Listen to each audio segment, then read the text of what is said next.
ఇదంతా నాటకమని నువ్వెలా చెప్తున్నావు పిన్ని? నేను కాదు, దీనికి పిచ్చి లేదు, అలా నటించింది అని ఈ విశాలే చెప్పాడు.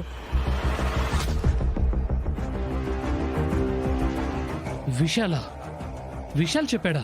అవును.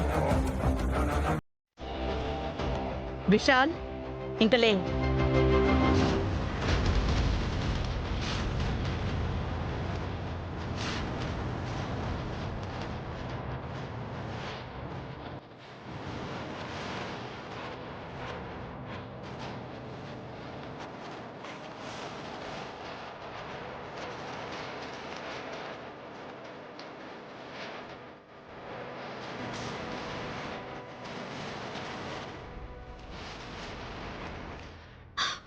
ఓ దేవుడో, ఇదేమ్మాయా, ఈ డాక్టర్ చచ్చిపోలేదా?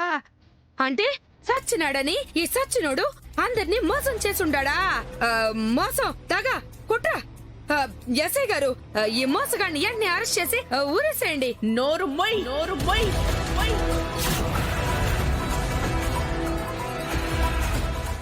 మోసం ఎవరు చేశారు, కుట్ర ఎవరు పన్నారు?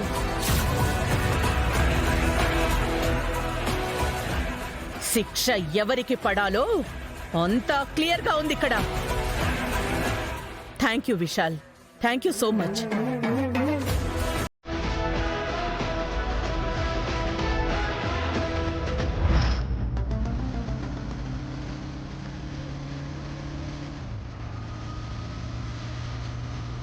ఇదేంటి అచ్చు విశాల్లా ఉన్నాడే? విశాల్, విశాల్,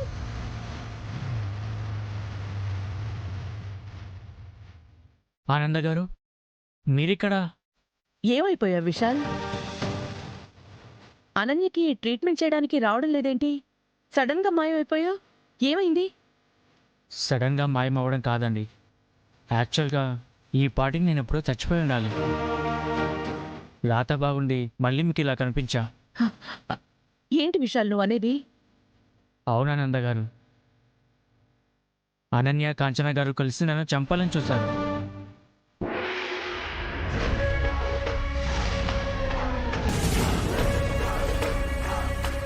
అలా ఆ రోజు నన్ను మూట కట్టుకుని తీసుకెళ్లి చీకట్లో ఓ చోట పడేశారు. కానీ అప్పటికి నా ప్రాణం ఇంకా పోకపోవడంతో తెల్లారి స్పృహలోకి వచ్చాను.